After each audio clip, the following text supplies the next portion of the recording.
Terpidana Amar Zoni menjadi terpidana berisiko tinggi sehingga dipindahkan ke Lapas Nusa Kambangan. Pengamanan diterapkan super ketat bagi Amar. Lalu apa makna terpidana high risk ini sehingga harus diterapkan pengamanan super ketat? Kami diskusikan ini bersama psikolog forensik Reza Indragiri. Pak Reza dengan Tifa, selamat sore Pak. Selamat sore. Terima kasih sudah bergabung bersama kami. Awalnya sebatas penyalahguna dan sekarang melakukan pengedaran bahkan di dalam lapas sampai berstatus terpidana berisiko tinggi. Wajarkah kemudian penanganannya sampai seperti ini terhadap Amar Zoni, Pak? Wajar, tapi saya ingin melanjutkan istilah high risk itu tidak hanya sebagai sebuah resiko tinggi bagi Amar Zoni, tapi juga merupakan kegagalan level tinggi bagi otoritas pemasyarakatan. Karena ketika kita kemudian menyebut Amar Zoni ini sebagai pelaku kambuhan, residivis, bahkan naik kelas dari penyalahguna menjadi pengedar, maka sesungguhnya terbuka alasan bagi kita untuk mempertanyakan program pembinaan bagi narkoba, bagi napi narkoba yang selama ini digadang-gadang, dimiliki dan diselenggarakan oleh otoritas pemasyarakatan, efektivitasnya seperti apa? Kemujarabannya seperti apa?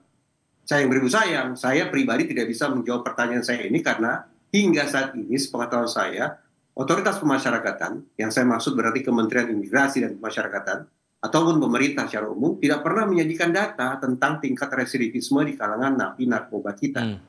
Okay. Jadi, itu yang saya katakan tadi, ini mujarab atau tidak, efektif atau tidak, atau bahkan mungkin ada atau tidak sesungguhnya, tidak pernah terjawab. Nah, soal itu kita akan coba elaborasi nanti. Tapi dengan pendekatan statusnya sudah terpidana high risk, kemudian pemindahan kita lihat visualnya dengan kondisi mata tertutup, memang harus seperti itu, Pak? Saya memahami bahwa high risk dalam konteks ini bisa dipahami sebagai dua hal.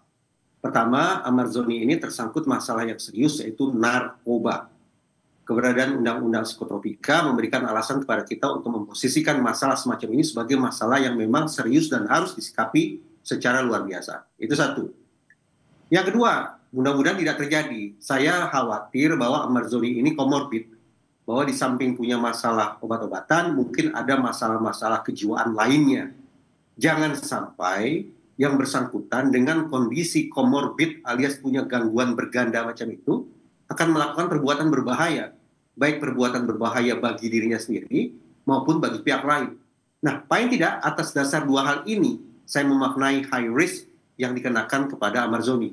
Dengan status sedemikian rupa, maka menurut saya memang sudah sepatutnya yang bersangkutan dikirim ke lembaga pemasyarakatan sifatnya khusus untuk memastikan tidak melakukan perbuatan yang berbahaya, dan juga lagi-lagi untuk memastikan tidak ada akses bagi dia untuk melakukan jual beli atau menggunakan narkoba pada ditambah lagi ini kan penyalahgunaan sudah berulang kali dilakukan Amar Zoni dan sekarang levelnya udah naik lagi nih ke pengedar. Maka yang Anda singgung tadi masalah pembinaan itu yang jadi PR sekarang kalau begitu.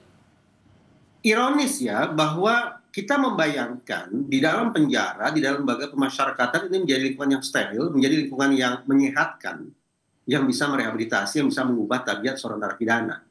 Tapi secara getir harus saya katakan bahwa kasus ini seolah mengirimkan sebuah fakta kepada kita bahwa lingkungan penjara justru menjelma sebagai lingkungan kriminogenik.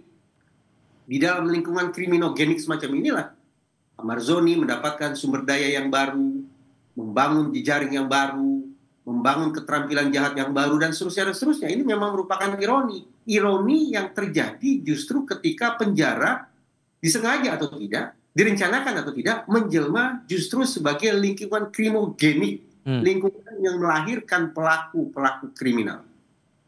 Sehingga kalau Anda membaca posisinya Amar awalnya sebatas penyalahguna dan sekarang pengedar, memang seberbahaya itu efeknya dan tidak bisa main-main saat ia ditangkap dan proses pembinaan di lapas itu.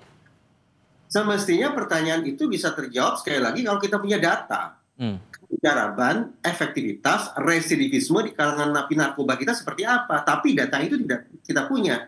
Sehingga saya hanya sebatas bisa mengatakan, saya ulangi, kasus ini menunjukkan kepada kita bahwa otoritas pemenjaraan atau otoritas pemasyarakatan telah gagal membina seorang narapidana kambuhan bernama Amar Zoni. Sekaligus lingkungan penjara justru menjelma sebagai lingkungan kriminogenik. Lingkungan yang melahirkan kriminal. Itu gambaran getirnya. Baik, itu pelajaran berharga untuk kita cermati bersama untuk kemudian hari. Pak Reza, terima kasih banyak sudah berbagi pandangan bersama kami. Selamat sore, Pak. Terima kasih.